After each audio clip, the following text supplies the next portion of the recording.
Yo lloré fue a Chávez cuando lo perdimos. Ahí sí lloré bastante. Hasta que un día dije, basta de llorar. Ahora a trabajar, a luchar, a levantar la patria.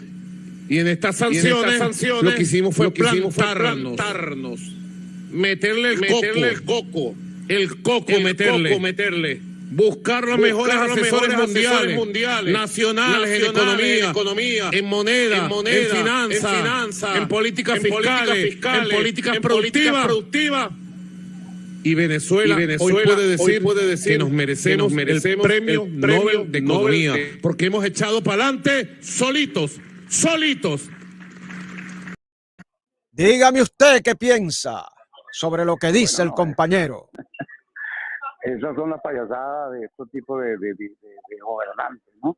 Que se erigen, pues, como saben que nadie les da un reconocimiento, se autorreconocen ellos mismos, porque no tienen otra manera de que puedan ni remotamente tener alguna distinción o algún reconocimiento. Eso forma parte del folclore de este sector del gobierno o del gobierno.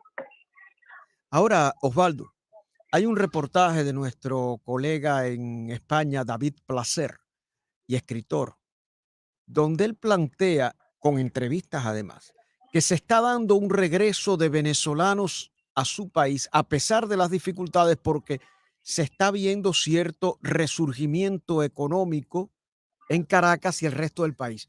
Lógicamente, persisten las circunstancias nada halagüeñas en comparación con el pasado. Un pasado que tampoco fue brillante, pero que fue mejor que el presente. Pero están regresando los venezolanos a Venezuela. ¿Qué está pasando? Eso es totalmente cierto, José Alfonso. Aunque nos duela, no es que nos duela, porque es una decisión personal de cada quien. Siempre lo he dicho, pero no solo ahorita, yo lo he dicho siempre, que no vale la pena salir de Venezuela, pasar la selva del Darién, llegar a los países a pasar necesidades, incluyendo este país. Como yo te lo comenté, creo en una oportunidad, que hay venezolanos que viven 10 en un apartamento, pasando necesidades, no pueden cumplir con los compromisos. En tu país será todo lo difícil del mundo vivir o sobrevivir, pero estás en tu país. Y ahorita, nos guste o no nos guste, porque hay gente que realmente no le gusta que uno diga que hay cierto respiro. No estoy hablando de que hay mejoría, de que la economía está galopante, pero hay un cierto respiro en la economía del país y sobre todo en los sectores capitalinos. Tú vas, José Alfonso, a las empresas de carga de Miami y invito a que hagan una encuesta y pregúntale cuántas mudanzas hacen ahora a la semana a diferencia de antes. Entonces es una realidad, porque es que están pasando demasiadas necesidades y entonces terminan por concluir, en vez de pasar necesidades aquí, lo paso en mi país donde no pago agua, no pago luz. Bueno, que la luz viene poco, pero no la pago, no pago teléfono, no pago ningún servicio. Entonces, no, y hay una realidad. Mira, hay una realidad. Estar indocumentado en cualquier país es un serio problema, y más como está el mundo hoy día. Es difícil. El no sentirte persona, porque la realidad del indocumentado es que no se siente persona.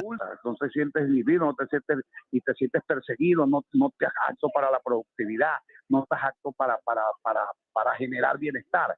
Entonces están regresando.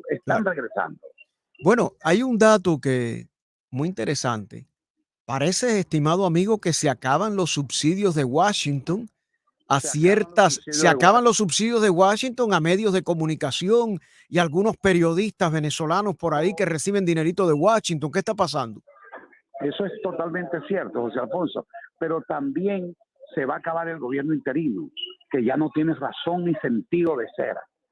3 años y tanto y no hay resultados. La política se mide por resultados. Y como la copia que cogimos nosotros es una mala consejera porque es la copia cubana, porque es que a mí me indigna cuando yo veo a estos congresistas, yo no le digo congresistas, yo le digo activistas cubanos, dándonos consejos y luchando por salir de la libertad, buscar la libertad de Venezuela, cuando no han podido resolver el problema cubano que lleva más de 62 años. Aquí Marquito, el del parquecito, me tiene a mí diciendo de 10, 14 años cómo salir de Cuba. Pero ayer tuvimos al senador Marco Rubio, lo tuvimos aquí, no sé si pudiste escuchar la entrevista. Sí, cómo no. Pero lo que te quiero decir, nos están dando consejos cómo salir de la crisis de Venezuela y resulta que no han podido salir con la crisis de Cuba y que en algún momento la convirtieron en un negocio político. Entonces, vamos a dejarnos de tonterías. El gobierno interino no ha servido para nada y yo no le voy a echar la culpa a Guaidó porque diga que Guaidó no sirve. Quizás tuvieron la voluntad, hicieron el esfuerzo, pero no tuvieron resultados. Y los cubanos son los que menos me pueden dar a mi ejemplo de cómo salir de una crisis política cuando no han podido salir de la de ellos. Bueno, eso es una realidad y yo como cubano te lo digo honestamente. Como siempre he dicho también que nadie aprende por cabeza ajena. Nosotros advertimos de lo que iba a ocurrir. Bueno, mira, tú fuiste visionario. Tú llegaste aquí, cuando tú llegaste y tú creaste el venezolano y todo aquello, siempre lo hemos hablado. Tú sí fuiste visionario y dijiste esto va para largo. Bueno, y muchos te decían, qué pesimista tú eres, Osvaldo. Sí, ay, Osvaldo, qué pesimista. No, tú fuiste realista. Realista, y a mí me va a venir María Elvira a decirme a mí cómo liberar a Venezuela. A mí me va a decir, ¿quién me lo va a decir? Si tienen 62 años tratando de liberar a Cuba y no se ha podido. Ahora yo te voy a decir una cosa, Osvaldo Muñoz. Ahora a mí, yo sé que me voy a buscar el odio chino con esto, pero yo no veo una salida de Maduro del poder. No hay salida de Maduro si no es electoral, si es que la hubiera. Nos guste o no nos guste, lo demás es, alrededor de eso se ha creado también una esfera de negocio para el status quo mantener. No hay salida de Maduro, si es que la hubiera, es la salida electoral. Y si no nos preparamos para el 2024, va a haber Maduro para muchísimo rato más legalizado, entre comillas. Aquí vamos a quitarnos la careta, aquí hay que acabar con el gobierno interino, establecer una estrategia política que la deben dar los gobernadores electos y los más de 100 alcaldes electos. Hasta hay que renovar la dirigencia política. Y cuando hablo de renovación, no hablo de jóvenes por viejos, porque los jóvenes que nacieron dañados. Todo ese grupo de jóvenes tampoco sirvió para nada. Entonces yo no diferencio entre jóvenes y viejos, sencillamente entre una nueva visión del liderazgo, que se tenga una visión de liderazgo distinta para poder salir de Maduro. Vamos a preparar para la próxima semana un análisis sobre Colombia y Petro, pero a grosso modo, un adelanto. ¿Cómo ves tú? No le tengo miedo a Petro, yo no le tengo miedo a nadie que haya hecho política.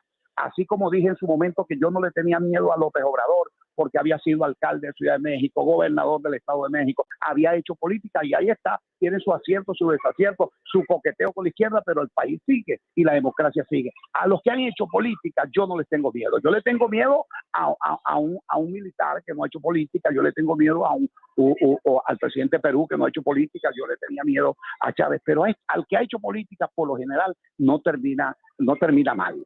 Así que, y además, si votan por Petro, no debe ser por el buen gobierno de Duque. Pero bueno, eso lo dejamos como un adelanto para la próxima semana. Muchas gracias, Osvaldo Muñoz, fundador, director del